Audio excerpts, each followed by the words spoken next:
Hello, SICW wrestling fans. Welcome to this week's Sunday Night Update. Herb, we couldn't be in the studio this week because here we are in beautiful Las Vegas where you have received the Cauliflower Alley Red Bastille Award. Great time, 55th year, Cauliflower Alley reunion. The who's who of professional wrestling is here. We're talking about the likes of Cowboy Bob Orton Jr. here, Kevin Sullivan is here, Andrew Anderson, and the list goes on, Tony Gurria. It's the who's who of professional wrestling here in Las Vegas. Well, Herb, it has been a great week in professional wrestling, a great week here in Las Vegas. We saw little shenanigans earlier this week by none other than Travis Cook posting some ignorant stuff there on Facebook. Well, it's no secret our fans who follow SICW each and every week knows the thorn in the side that Travis Cook is. You know, we've seen him for many shows now, trying to run roughshod over all the locker room in SICW. You know, with his Mongolian monster, Telecan. You know, we saw what they've done to the likes of Tommy Dreamer, Luke Williams, Flash Flanagan recently. But I can tell you, he hasn't heard the last of it. Well, and you know, we saw that now he's afraid of Flash Flanagan, and he's going to have to get this big bodyguard. And maybe he's starting to brighten up and realize he's not the toughest guy that he's ever thought. But I can tell you, I know you're a smarter man than him. And the old saying goes, what happens in Vegas stays in Vegas. But I like the new saying, what happens in Vegas comes to Belleville. So I'll let you go on with that and tell the fans what's coming. Well, for those of you fans who saw the propaganda that Travis Cook has put out there, that he was bringing in the monster. All right. Hey. Maybe you don't know me, but I wonder if we have a chance. King Haku, and you heard Brian say, what happens in Vegas usually stays in Vegas, but King Haku, I understand that you're going to make a trip to SICW in Belleville, Illinois, to try to put an end to the likes of the Travis Cook organization. Well, I'm here with you. I don't know about the rest. Travis Cook, watch what you wish for. Cheers. I heard great information for the SICW fans. So not only is Haku coming to Belleville, which we already knew, but he's now made his point clear. He is not here for the Travis Cook organization. No, Travis Cook can put out all that garbage he wants about how his people was contacting Haku's people, but I cut out the middleman. We went to the man. We went right to the man, right here in beautiful Las Vegas, Nevada at the Gold Coast Hotel. And it was such a treat to sit and negotiate with the likes of King Haku. And as I said, Travis, you may think you were the best in this business, but come October 30th at the Belfair Fairgrounds, it's all on the line because King Haku is coming after you. Well, Herb, a better statement couldn't have been made. We've seen some great wrestling here. We know there's some great wrestling coming up. And let's take a moment to take a look at this week's SICW All-Star Wrestling. Hello, wrestling fans. Welcome to another great episode of SICW All-Star Wrestling. The fans are hot. They're ready to go. I'm Drew Abenhouse here with Herb Simmons. Listen to this lineup, ladies and gentlemen, our TV main event. And we say this a lot, but this is a main event. It is Gil Rogers taking on superstar Steve Fender. Two top-of-the-line, top-shelf athletes going one-on-one. We're going to see Curtis Wilde teaming up with his bodyguard, his friend, I don't know what you call him, Kowalski. Kowalski, the 450-pound brick wall. And Curtis Wilde will be teaming up to take on Axe Allwart and Frankie D. That's an unorthodox team there. And, of course, we will see Rough Cut Rick Ruby in action. But now, ladies and gentlemen, let's go up to ringside for our first announcements. Ladies and gentlemen, our opening contest is set for one fall with a 10-minute time limit. Introducing first, from Texas, weighing 280 pounds, Waco. His opponent, making his way to us from Detroit, Michigan, at 371 pounds, he is Rough Cut Rick Ruby.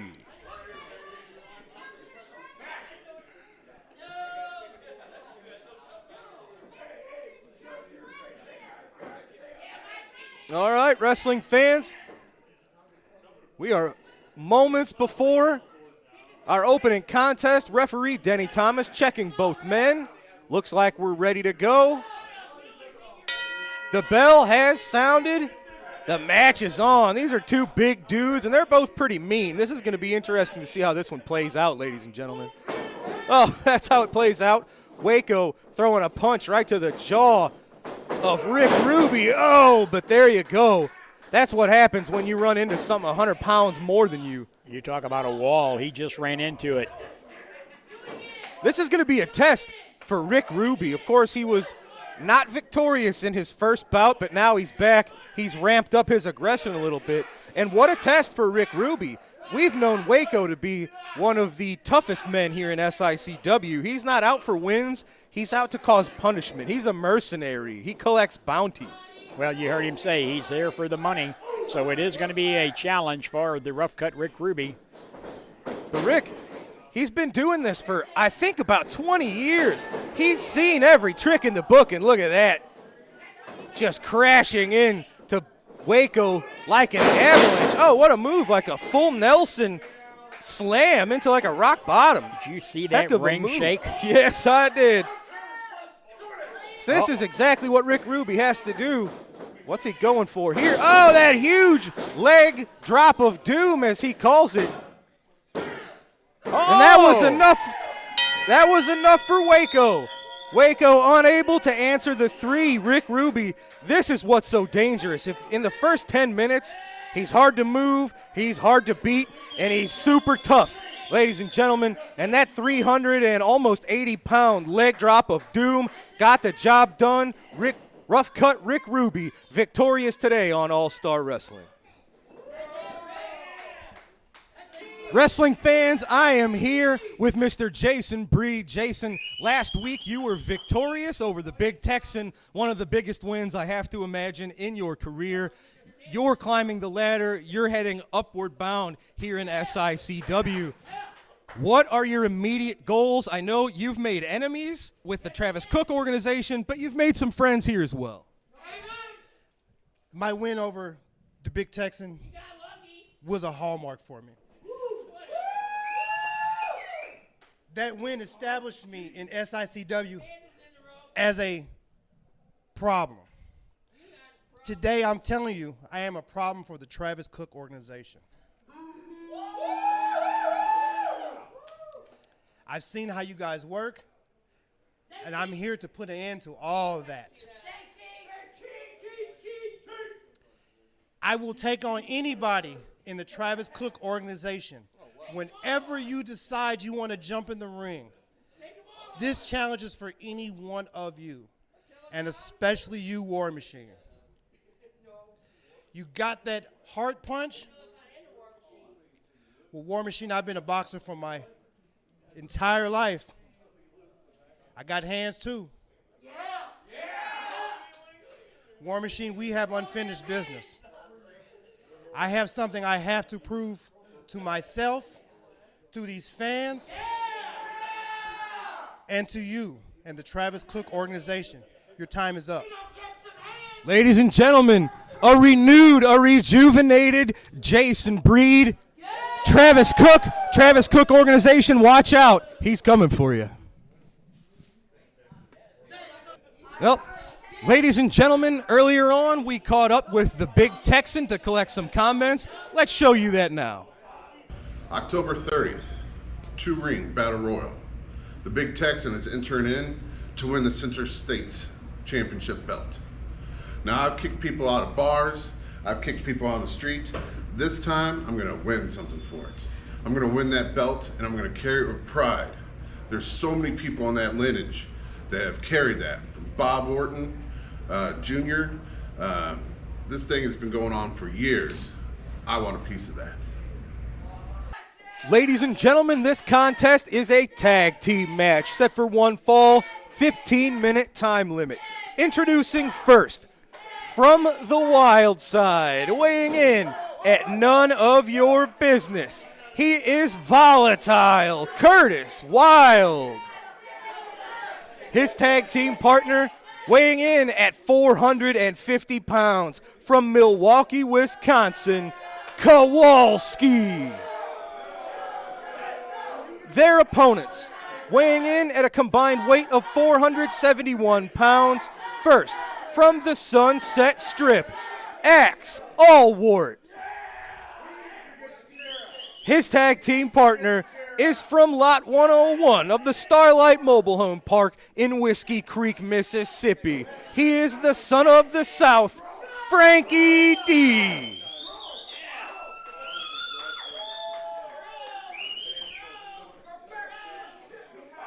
Referee Denny Thomas is going to have his hands full with this one. He's trying to get old Bam Bam, Frankie D's patented chair, out of the ring.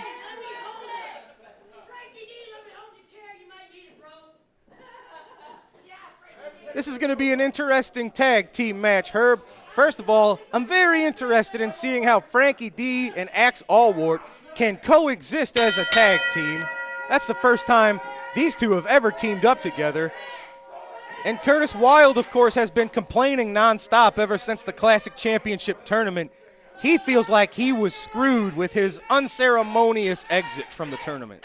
Well, he does a lot of talking. He needs to start. He needs to start doing some action in there. He wastes a lot of time, and I think tonight with Frankie D, the son of the South, and Axe in there, he better be on his game. Absolutely right.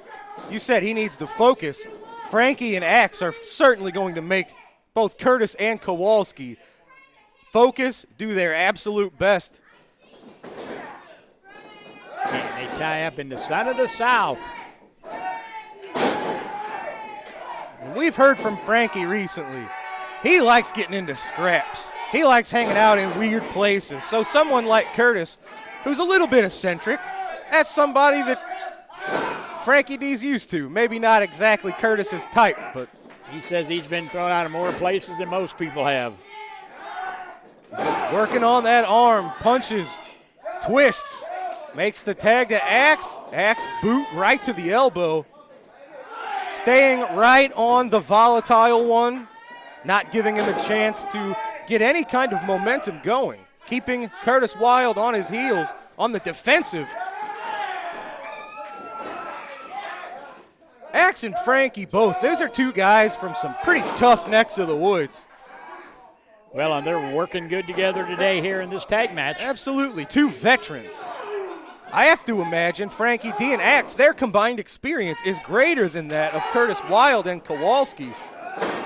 And if they can utilize that and combine it into one effort, oh, they're going to have a lot of trouble. But Curtis using those jabs, I don't know if he thinks he's a boxer. He was throwing some interesting jabs there. He was trying, the referee was telling him to get the fist open, and now Kowalski just squashing. Just leaning that whole 450 pounds on Frankie. You don't even have to do anything, and it's just squeezing the air out of you like an anaconda. Just tosses him around like a sack of potatoes. And we've seen Kowalski on quite the roll as well. The last time we saw him here on All-Star Wrestling, I think he picked up a win over two men last month. And I think Kowalski was a little bit upset that he was excluded from the Classic Championship tournament. And now he's got it in his head that he has to prove now that he's at that level, that you don't exclude him from those sort of things in the future. Well, right now, just blatantly, it looks like he's choking him. Referee Denny Thomas telling him, get up off of the man, let him up. Look at it. Oh, just crashing his weight right into the lower back of Frankie D. Oh, they just poke him in the eye? Couldn't quite see. I think Frankie D just caught a poke right in the eyeball. Oh, what's he got in mind? Look at Kowalski. He's methodical. He is plodding. He's actually smiling. He's having fun at punishing for the son of the South. I know he likes to win, but you have to wonder about the motivation sometimes of people like Kowalski. I mentioned he wasn't in the tag team tournament, or I'm sorry, the title tournament, but Kowalski a lot of times has been focused on being sort of a henchman and just dishing out punishment rather than focusing on his own career and getting wins. But look at this. They're using their powers of distraction quite well They had Denny Thomas tied up with Axe as they were dishing out punishment to the son of the South. And it's easy to forget with Curtis Wilde. He's a flamboyant son of a gun. He'll be the first person to compliment himself and talk about how good he is. But he is quite good. He's a strong man. He's more agile than he looks. And he's very smart. He's very intelligent, Curtis Wilde. Whoa, Frankie D. Oh. Now, they're holding Oh, him. look at this. Using Frankie, his head. It's like he's in a bar fight. He's throwing punches and headbutts, trying to do anything he can to get out of the clutches. Oh, he ducks the punch, makes the tag to Axe, but in comes Kowalski. Axe meeting Kowalski and Curtis Wilde with right hands. Another right. Another right. Sending Curtis flying to the outside. Look at that. Clothesline on Kowalski, but I think it's going to take a little more than that, Herb. Oh, he's got him tilting. Oh. We've got a fight outside of the ring and inside of the ring. Frankie D just rammed head first into the post. Curtis tripping Axe. Oh no, here comes Kowalski. Huge splash. And that's enough for the win. Curtis Wilde and Kowalski, the smarts, the brains of Curtis and the brawn of Kowalski are one heck of a combination that is going to be hard for any combination of men here in SICW to beat. Heck of a fight from Frankie D and Axe. This was their first time teaming up. I'd like to think this team has a lot of potential moving forward, but on this date, it is Curtis Wilde and Kowalski picking up the tag team win.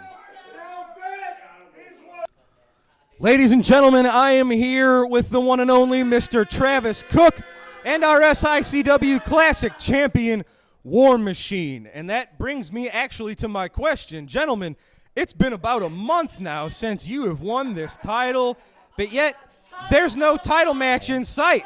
When is going to be your first title defense? And quite frankly, what are you waiting for? Whoa. Hold your taters there, Sparky. Now, it's your pleasure to be out here with the greatest champion that has ever been in St. Louis wrestling in any era, the War Machine. Now, he's got 30 days to defend this belt. We're going to take our time. Let's not forget, the last guy to hold this title didn't defend it for a year. So we're going to take the time we need to go through all of the top contenders, to go through all of the top challengers, to see who just the right opponent would be. There's a long list of guys who are great contenders for this title. Guys like David Lee Walker, he'd be a good opponent. Guys like Gator Smith, he would be a fine challenger for this title. Guys like Richard Shaw. Richard Shaw has done very well lately. He would be a magnificent opponent for this title. Travis, none of those men have even won one match. No, you haven't been paying attention to the record book. Those guys have been on fire. They've been doing great things. You know, so one of those guys, someone like that, we'll go find Max Blue wherever he's at in history. We'll bring him out of the woodwork for a title match. That's what we'll do. I mean, not a guy like Flash Flanagan because he's hurt. He can't wrestle for it. Gary Jackson, he lost in the first round of the tournament, so he's got to work his way back up. Jason Breed doesn't have any wins over top 5 opposition, so he can't wrestle for it. But How about Gary Jackson? No, Gary Jackson, he lost in the first round of the tournament. He can't be him. What about the man you beat for that belt, Flash Flanagan? He's got a concussion. He can't wrestle for it. But, you know, Max Blue is a great contender. You know, Conquistador number 2. We'll bring you in. Yeah, that's it. So you have a champion you can be proud of, and you're going to have a great title match real soon. All right, well, you've heard it. I'm not sure that a lot of those matchups would be championship caliber material, but Travis and War Machine have their own plans, and I know we're going to have our own plans here at SICW too. Well, folks, let me bring in at this time the promoter of SICW, Mr. Herb Simmons. Herb, it's been a wild episode of action. It is, but we're getting closer every day to October the 30th, one of our biggest shows, not just this year, but in history at the Belle Claire Fairgrounds. It's going to be big. It's going to be the spectacular of SICW. We're looking forward to it. We've named those legends for several weeks, and we can't wait. Not only the legends, but all of the SICW greats is going to be there. 2-ring battle royal. A new Central States champion going to be crowned. Absolutely. It's going to be a huge date. Those are just a few of the things. A house full of legends. Kids and adults can dress up. We're doing trick-or-treating. We're doing trunk-or-treats. We're doing hay rides, costume contests, and more. October the 30th is going to be a date that fans are not going to want to miss. And I can't tell you how excited I am to crown the first Central States champion in this area in the 2-ring battle royal. The winner of the 2-ring battle royal is the new Central States champ. How long has it been since we've had a 2-ring battle royal in this area? Since Larry Matisek had his, the only one who was ever in St. Louis. 1984, right? Yeah, incredible. Well, that and more, October the 30th, Belle Claire Fairgrounds, ladies and gentlemen. SICW.org is where you get your information and your tickets. We'll see you there. We can't wait. Ladies and gentlemen, it's time for our huge main event. Set for one fall, 15-minute time limit. Introducing first, accompanied to the ring by the one and only Travis Cook. He's been around a lot recently, Herb. But it's from Hollywood, California, 223 pounds, the superstar, Steve Fender. He is taking on the man from Cedar Rapids, Iowa, weighing in today at 210 pounds. It's Gil Rogers.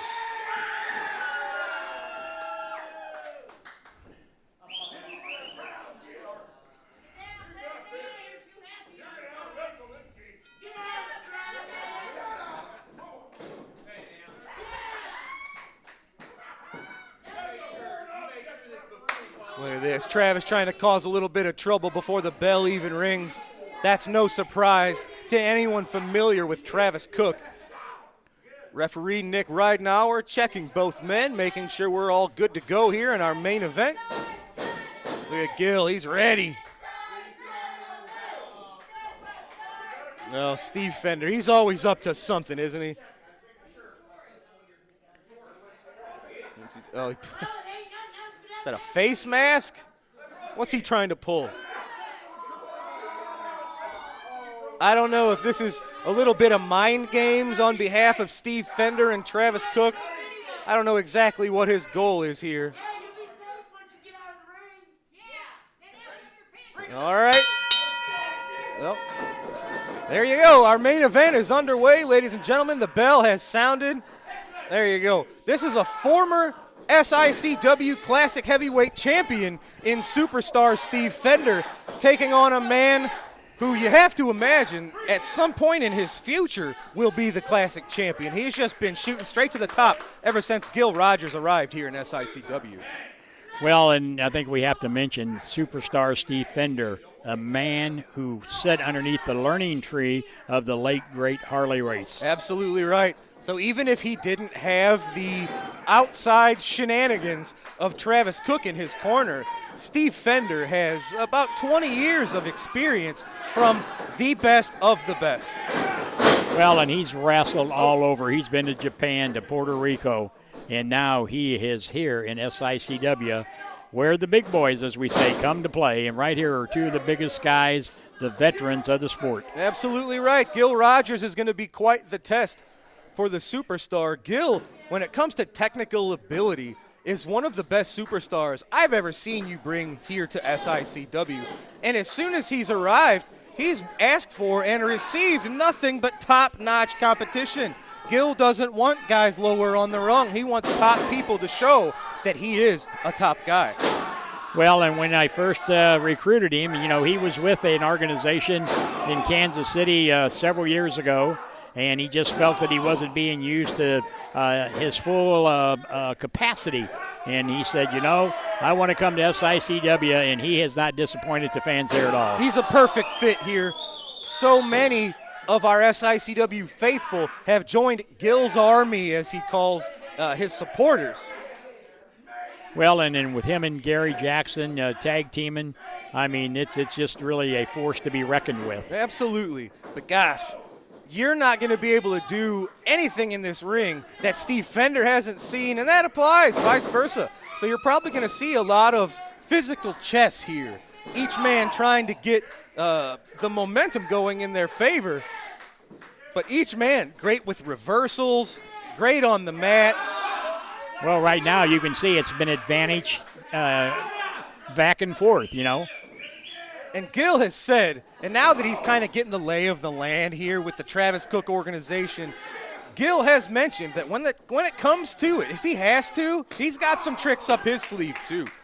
And he's going to have to reach into that bag of tricks against somebody like Steve Fender with Travis Cook on the outside. Look at that. Just ramming the forehead of the superstar right into the turnbuckle. Repeatedly. We're not done. There he is. Look at Steve Fender. He's on Loopy Street. Oh, he's swinging at it. Ghosts. Nice roll up. Can that get it done? Oh, I thought he might have had the dizzy, the knocked goofy Steve Fender there. I think Steve kicked out of that more on instinct than anything. Well, once again, I'm watching Travis Cook on the outside the ring, and you can tell he's got a concerning look. You can hear the fans chanting, break his arm. Oh, he went for a trip. Oh my gosh, both men doing a little bit of crisscross. Look at the cardio. Each man one step in front of the other. Gil Rogers with a hip toss and an arm drag right into the arm bar, but Steve Fender, he didn't just stay on the mat. He's up fighting that off right away. Oh, see, there's what Travis was trying to do, and that's all it takes. All it takes is 1 second for a man to turn his back on an opponent as dangerous as Steve Fender, and the whole momentum of the bout has swung. Well, Steve Fender, this guy is dangerous inside and outside the ring. This he's proven right now. Dropping Rogers face first into the apron. And you knock on that part of the ring, ladies and gentlemen, it's just solid. There is no give on the edge of the apron. He tosses him back in the ring at the count of 8. Travis Cook bragging, saying that'll teach Gil to swing at him. But this is why the superstar is so dangerous. He's showing his championship tendencies right now, because as soon as he got just a little crack to squeak through, he's been all over Gil Rogers aggressively ever since. Well, you know, I got to mention one of our loyal wrestling fans, Karen, came up with an idea and said, why can't we put Travis Cook in a cage and let me hold the key? She got a point. I think that's a tremendous idea. And look, the shades of the bone arrow. A little bit of John Paul Hennig there, isn't Paul it? Yeah, Hennig. but Gil Rogers got his foot on the bottom rope. Big forearm delivered by the superstar. Staying all over Gil Rogers. Superstar Steve Fender. He's showing, there's that Harley Race aggression. Everything is on point, just like Harley used to do. Oh, not that time. He got out of the way. Gil almost got the 3 with that roll-up. Steve Fender cutting Gil right off with that knee to the breadbasket. Did you see how quick Fender got back up? I mean, he doesn't like being on that canvas. Absolutely. He can be a little goofy. He can act a little silly sometimes. But I think those are just mind games, too. He likes to screw with his opponent's head. But then he just flips a switch, and he's as aggressive as a pit bull. And he's got Gil knocked a little, oh no. Well, Gil was already a little wobbly. He's on the ropes. And there's Travis Cook taking every advantage he get, just nitpicking away. The studio audience here, whoa, a vicious chop. The studio audience, they're definitely behind Gil Rogers today. Oh, well, he's going to need more support if he's going to get this match swinging back in his favor. Gil out at 2. You can see the frustration on the face of Steve Fender. But you can't give somebody like Gil 1 second to recover, and you got to give Steve Fender credit. Oh, look at that. Back elbow to the jaw. But Gil, one step ahead. Oh, very nice. Double underlock suplex. Dodges Steve Fender and nails him with a huge monkey flip out of the corner. When's the last time you saw something like that? Look at Gil. You can tell the look on his face. He's feeling it.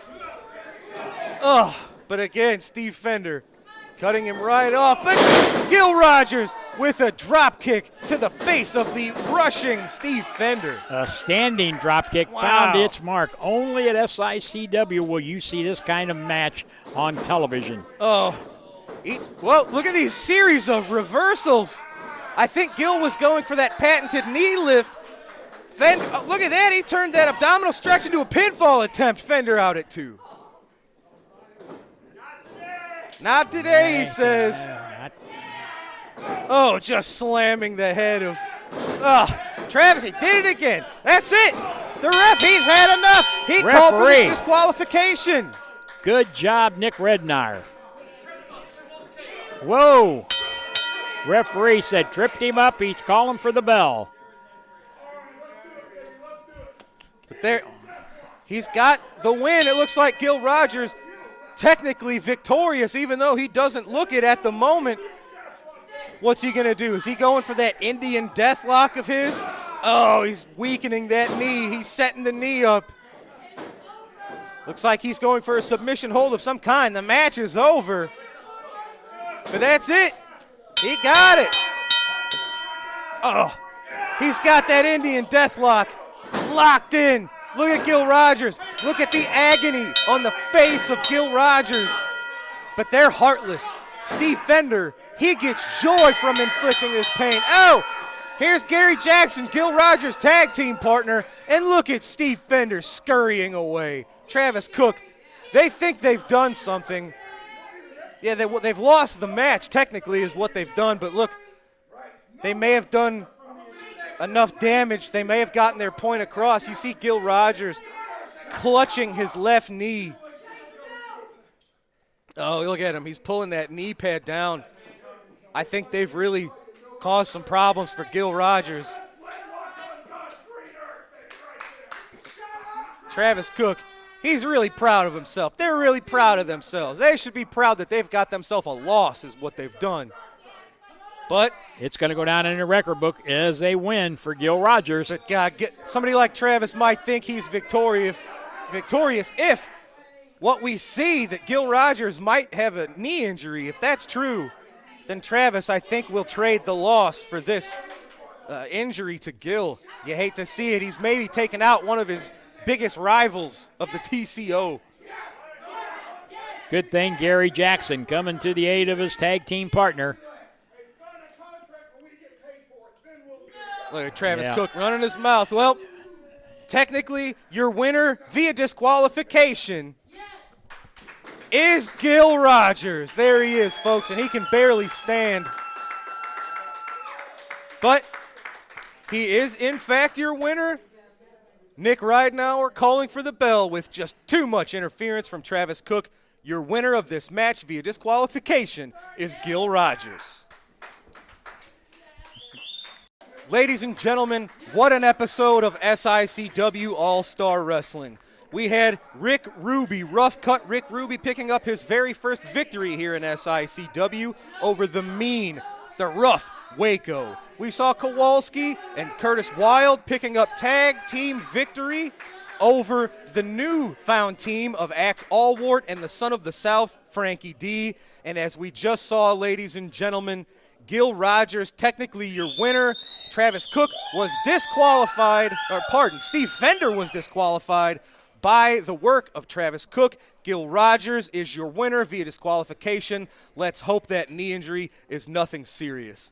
Herb, this was an action-packed episode of All-Star Wrestling. Fans, we thank you so much for being with us tonight, and we hope to see you again right here next week on SICW All-Star Wrestling. For Herb Simmons, I'm Drew Ebenhaus. Good night, everybody.